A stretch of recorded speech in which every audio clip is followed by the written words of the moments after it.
Salut et bienvenue encore une fois dans cette édition de votre rendez-vous Les Grandes Lignes. Du 5 au 25 août au Playground Codan Art Center, l'artiste photographe Keivan Kadinouche proposait une incursion dans le monde du porc à travers la photo. Fidèle à sa technique de prédilection, il choisissait de prendre ses photos sur pellicule noir et blanc dans la pure tradition des photographes argentiques. Cette initiative, qui prend le titre de Pulse Connecting People, a été soutenue par l'Office des Nations Unies contre la drogue et le crime, ou l'ONUDC, et également l'Union européenne. Et elle explore les connexions entre notre porc et les gens qui y travaillent. Moi, je suis Keivan Kadinouche, je suis un artiste photographe mauricien. Et là, aujourd'hui, je vous présente Porc Connecting People, qui est une commande photographique d'un département de l'ONU, l'UNODC, en partenariat avec l'Union européenne et la COI. La démarche était de rencontrer les gens qui travaillent dans le port, les gens qui dépendent du port, les gens qui sont autour du port, et quelle était la relation qui pouvait exister entre tout ça là.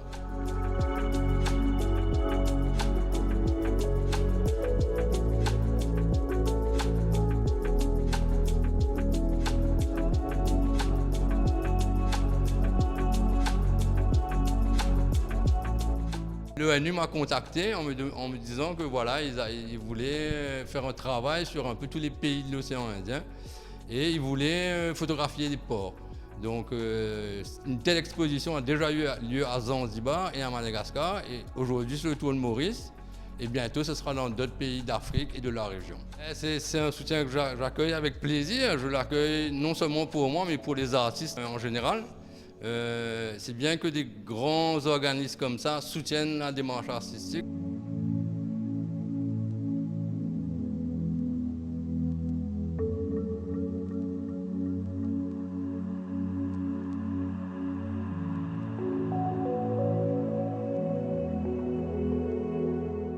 Le port, c'est un endroit qui est très stratégique pour l'île Maurice. Il faut savoir que plus de 99% de ce qui rentre à Maurice rentre par le port. Et c'est vrai que nous, les Mauriciens, on connaît le port parce qu'on se promène, on vient manger, etc. Mais on n'est jamais rentré dans le port. Ça reste quand même un monde quand même assez inconnu pour moi.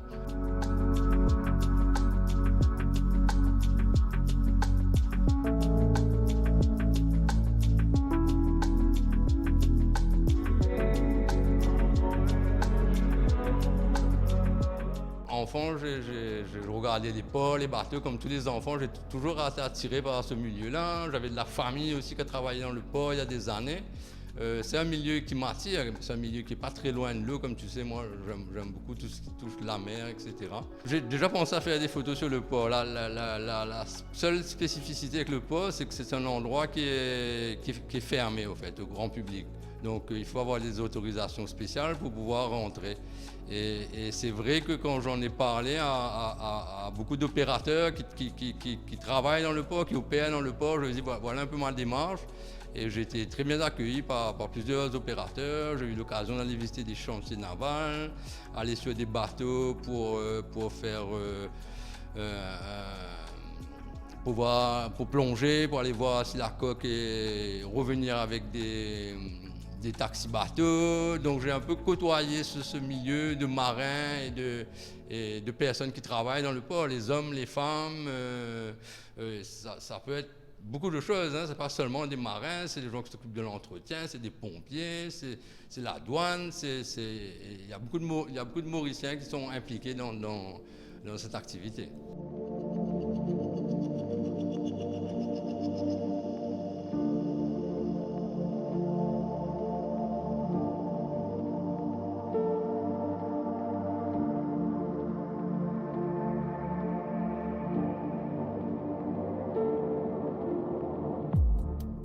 Alors ça, c'est une photo qui a été faite au chantier naval de l'océan Indien. Et là, on est dans une cale sèche. Il faut savoir que donc c'est rempli d'eau, le bateau rentre dedans et après il tire l'eau. C'est pour avoir accès à la coque du bateau pour travailler dessus. Il faut savoir que c'est très haut, ça fait déjà 40 mètres, donc la hauteur du bateau est énorme. Il travaille avec vraiment des grosses machines, et là c'est pour repeindre la coque du bateau. Donc on est obligé de le tirer, on le met en cale sèche, et vous pouvez voir qu'ils sont sur des escalateurs, avec des systèmes de peinture, avec des pistolets, etc. Là, c'est une photo qu'on peut voir qui a été faite au Codan Waterfront, où c'est des Mauriciens à l'heure du déjeuner. C'est vrai qu'au lieu de rester devant son bureau, beaucoup de Mauriciens viennent, ils regardent la mer, ils regardent les bateaux qui passent, les Coast Guard, etc. C'est une espèce de film, quoi. C'est qu'on est comme devant un écran, il y a du bruit, il y a des sons, il y a l'eau, donc c'est assez sympathique. Ici, on peut voir ici un travailleur qui nettoie les chaînes de bateaux, qui tiennent des cargos. C'est des chaînes énormes qui sont sur des kilomètres. C'est des chaînes qui ont été abîmées par l'eau de mer. Donc là, il nettoie avec des jets haute pression pour les repeindre après, etc.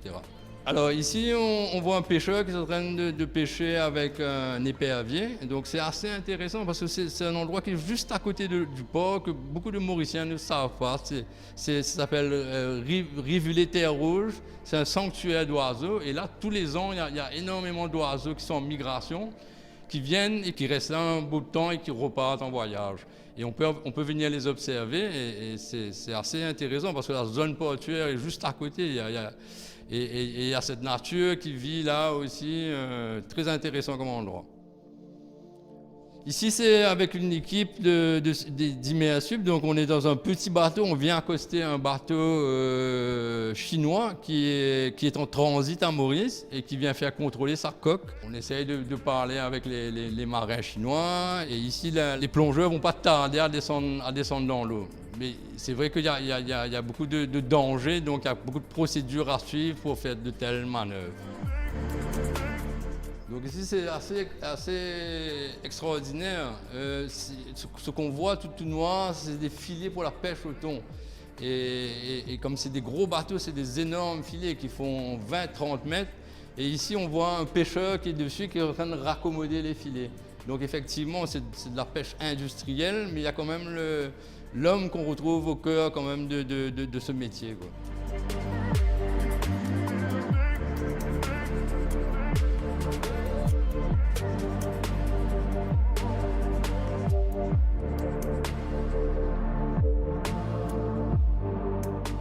Je suis allé un peu dans les alentours de Port-Louis. Donc là, on est à Pointe-aux-Sables. Et c'est intéressant parce qu'on voit le pêcheur qui pêche avec des gros cargos. Dessus, c'est peut-être un bateau qui ramène du thon, alors que le pêcheur, lui, il pêche localement. On voit cette interrelation. Le port est toujours à côté. Sur des régions comme Pointe-aux-Sables et du Tombeau, le port est toujours à côté. On a toujours vécu à côté avec le port. Je choisis un format portrait parce que le jour où je fais ça, il pleut, il ne fait pas très beau. Donc le ciel est très, très, très chargé. En prenant ce format-là, j'arrive à mettre le pêcheur et le bateau qui est derrière dans le même cadre.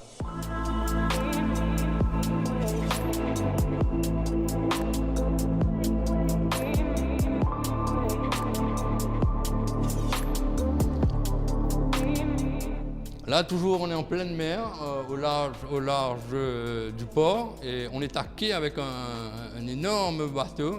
Et ici, le plongeur est en scaphandrier. Donc il faut savoir que cette équipe descend le long du bateau sur la coque pour aller vérifier s'il faut tirer les algues, s'il y a des réparations, etc. C'est un métier très très dur parce que là c'est en scaphandre, c'est pas en bouteille. Il ne faut pas qu'il soit coincé entre les deux bateaux. Donc il va suivre la côte et filmer tout le long de la côte, il fait tout le bateau comme ça. C'est des équipes qui travaillent 7 jours sur 7, 24 heures sur 24. C'est-à-dire que le soir, il y a des spots et les plongeurs, ils descendent, ils travaillent. Ils ne s'arrêtent jamais parce que le bateau, il doit repartir.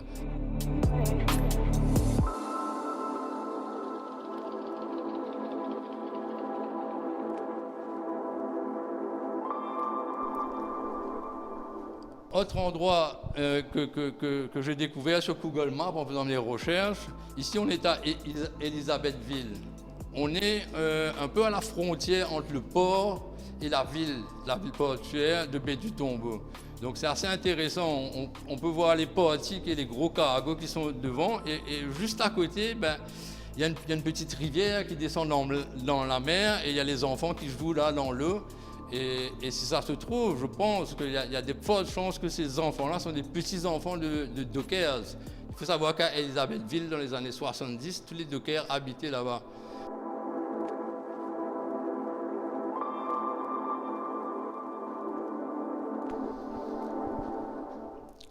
Sur cette photo, ce qui est intéressant, c'est qu'on peut voir la proportion des hommes par rapport aux machines. C'est des énormes hélices, énormes machines. Donc il faut des très très très grosses machines pour soulever, pour nettoyer, pour réparer.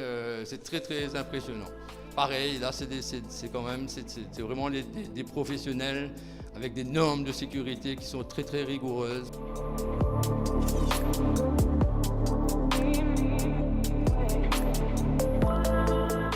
Ici, c'est à Bain des Dames. Pareil, c'est une petite plage que beaucoup de Mauriciens ne connaissent pas, qui est dans les environs de Cassis. C'est vraiment une plage, comment on dirait ça? C'est pas une plage, c'est une plage de ville, au fait. La ville est juste à côté et la plage est juste à côté. Donc il y a beaucoup de pêcheurs qui habitent ici. Et là, on peut voir, il y a des gens le matin qui sont en train de faire des prières, en train de faire des offrandes. Donc c'est assez intéressant ce contraste entre la mer, la ville, les croyants. Puis finalement, beaucoup de ces bateaux, beaucoup de pêcheurs, finalement ils arrivent. Leur lieu final, c'est le bazar central où ils viennent, les marchands de bateaux récupèrent les marchands de poissons, ils récupèrent les thons.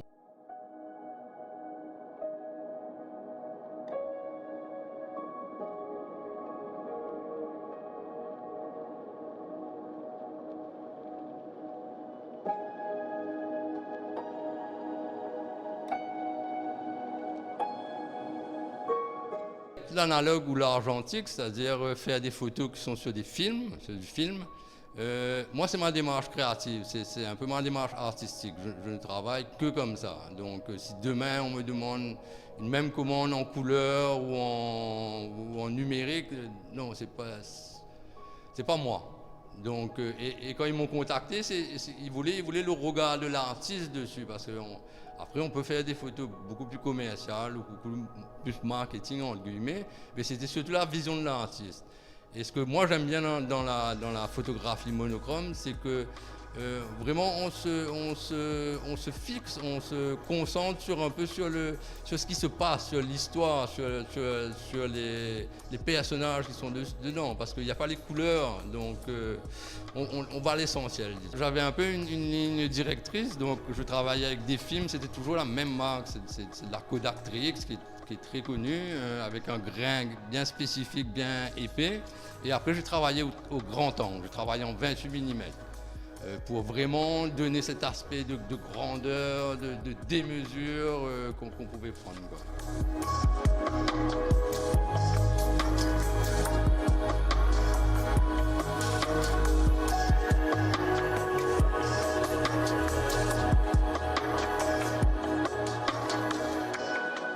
Alors se retrouver dans un environnement comme ça, avec toute la mécanique autour, les bateaux, des trucs immenses. Alors, comment est-ce qu'on attaque cette thématique? Est-ce qu'il faut faire un repérage préalable? Est-ce qu'on est assailli de plein de choses et il faut vraiment focaliser pour savoir qu'est-ce qu'on va photographier? Comment ça se passe? Au fait, je ne fais pas vraiment de repérage. Hein.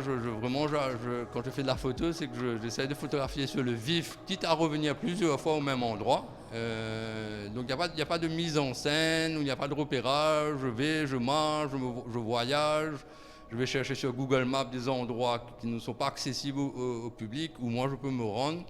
Non, il n'y a pas une démarche préparatoire avant. On va, on photographie et on essaie de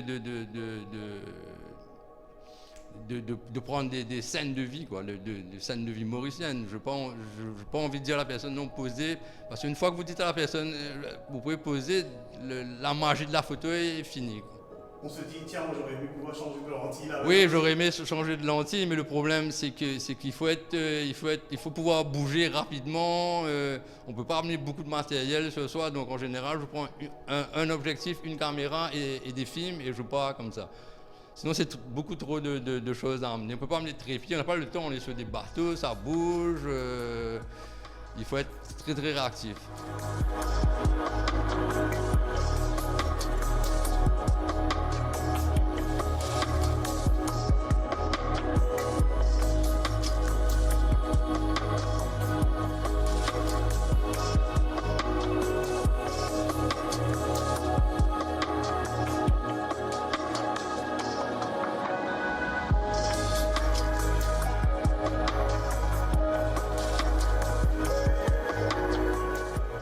une influence déjà photographique de Magnum, Gamma, etc. À l'époque où ils partaient sur des endroits en guerre. J'aime beaucoup le photoreportage et c'est pas pour rien que quand j'étais petit, je lisais tous les Tintins, l'aspect voyage, l'aspect découverte, ça me plaît beaucoup. J'ai découvert un monde dans un monde. C'est-à-dire que le port, c'est vraiment un monde à part. Dans le port, il n'y a pas de dimanche. C'est 365 jours sur 365 jours, ça travaille, ça fonctionne toujours. Il faut livrer des carburants, de la nourriture. Il y a un bateau qui vient en transit, qui repart. Et on ne peut pas dire non, mais c'est dimanche, revenez lundi. Non, le port, ça fonctionne. Donc c'est une grosse machinerie. Ça c'est très impressionnant. Et après aussi, c'est surtout les volumes. Les bateaux sont énormes. J'ai fait des photos dans les cales sèches, les bateaux, la proue du bateau même est à 30 mètres au-dessus de l'eau. C'est très, très impressionnant. C'est un monde où il y a beaucoup d'hommes et de femmes qui travaillent dans la métallurgie. C'est un monde tout à fait à part qu'on ne connaît pas très bien. Immersion dans cet univers si vital à notre vie et pourtant si méconnu. Ports Connecting People a pris fin ce 25 août. Solo qui s'ajoute à la longue liste de thématiques sur lesquelles Keivan Kadinouch a pointé son objectif. Vous pouvez suivre son actualité artistique via les réseaux sociaux.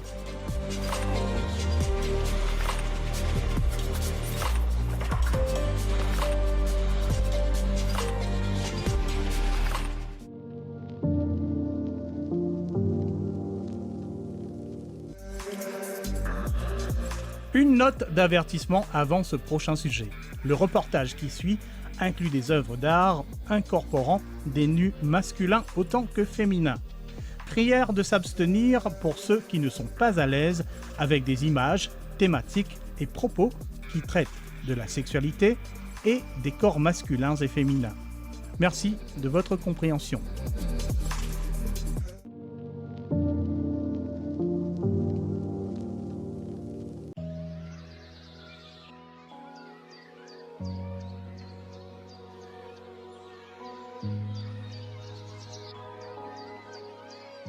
Je peine depuis environ 10 ans, depuis 2012. Et la sélection travail qui m'a fait, ça date des 6 dernières années. Nous allons maintenant remonter loin dans le temps pour cette rétrospective d'une expo qui se tenait du 1er au 14 avril 2022. Ça représente la vie personnelle, émotionnelle, mentale et mon parcours artistique aussi. Nim John Singh, nom d'artiste Nim, proposait alors une expo solo à la galerie Agartha, rue Saint-Georges, Port-Louis. Donc il y a pas mal de mélanges de styles qu'ils ont trouvé à travers mon travail parce que ça a été fait par étapes. Un opus audacieux qui revendique pleinement la liberté d'expression. Un élan artistique viscéral qui explorait divers thèmes avec un gros accent sur la féminité, les tabous et les attitudes envers le corps et la sexualité.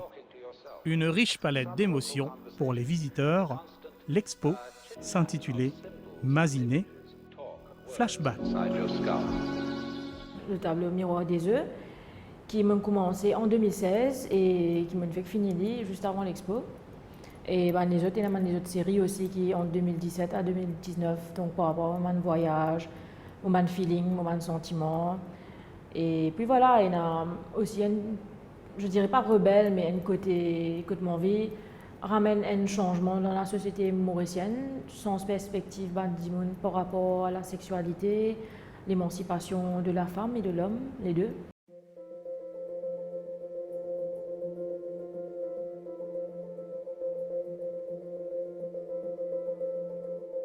Pour un artiste, des fois, Maurice, c'est un peu un risque que d'être aussi explicite. C'est un ton assumé, c'est de la provoque. C'est moi j'ai envie sans une perspective, une façon de penser mauricienne. Et j'avais plus envie de vivre dans la peur aussi. Mon envie qui tout le monde capable d'assumer et capable à cause de ça et vivre libre dans le futur.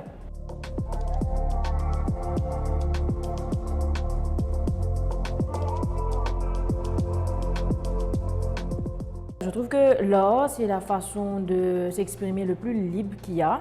L'art, la peinture, on est vraiment libre, on peut tout faire, on peut absolument tout faire, s'expliquer, s'exprimer comme on veut, mais pourquoi pas? Why not?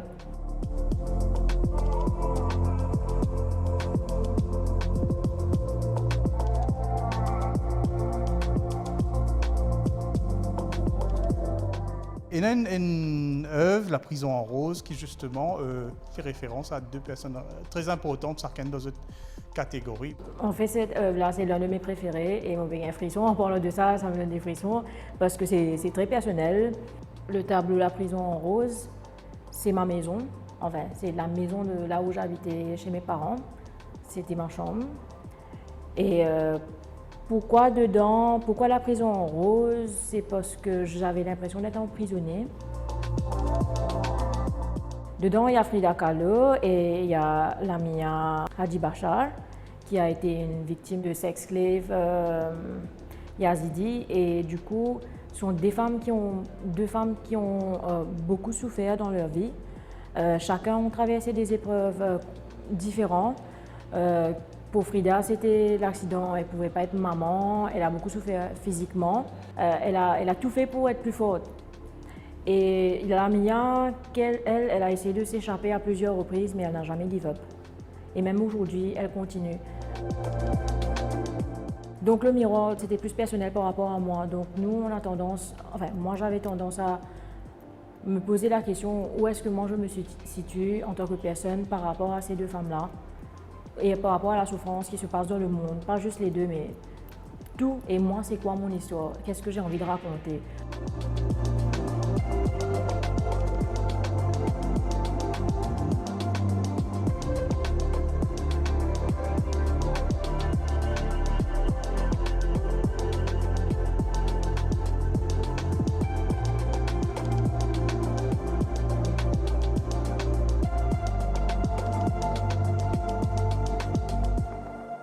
J'avais commencé ce tableau-là environ 2 ans de cela. J'avais le croquis, le sketch de la femme, mais je ne savais pas trop comment l'élaborer. Du coup, je suis passée dans un état où je me sentais en symbiose avec la nature. La femme et l'homme, toute la nature, on était tous un seul, on était en harmonie ensemble. J'ai fusionné tout ça avec un crocodile.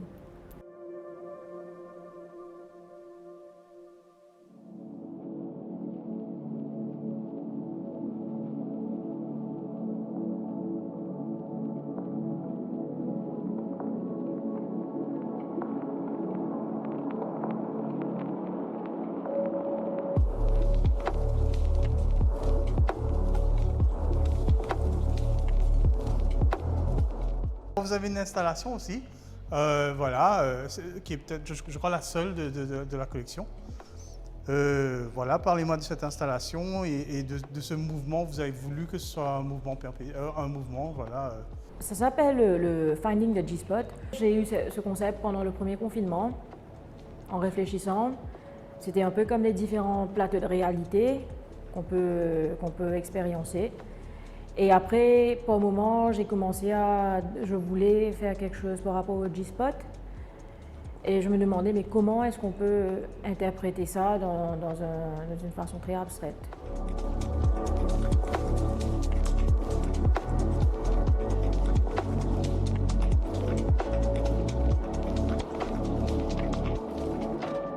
Quelles ont été un peu les réactions voilà, des visiteurs? Bon, parce que j'imagine que c'est assez rare de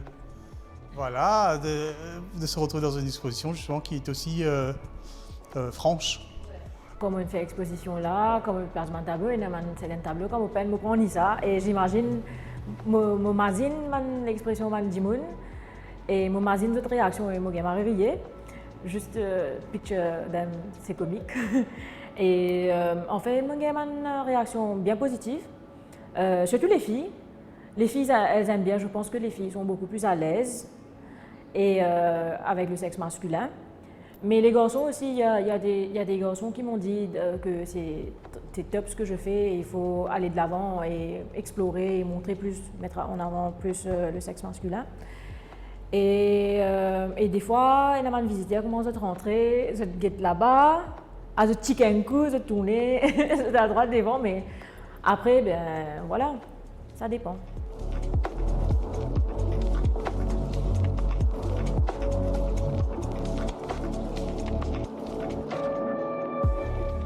On fait le travail avec l'encre de Chine aussi, et de temps en temps, je fais un peu de collage. En fait, pour moi, ce style de peinture, ça, je le fais, me fait depuis 12 ans. Ça, à n'importe quel moment de ma vie, me gagne envie, juste loguer, let go, laisser aller. Là, je fais ce que j'ai envie de faire sans réfléchir. Après, dans le tableau, que tu as envie de mettre un peu plus de pensée, de réflexion. Donc, il n'y a pas de sexualité dedans, c'est juste pour faire réfléchir un peu les gens. Il y a des tableaux qui sont un peu plus au feeling, qui parlent d'un sentiment, d'un voyage, ou juste le présent. Ouais.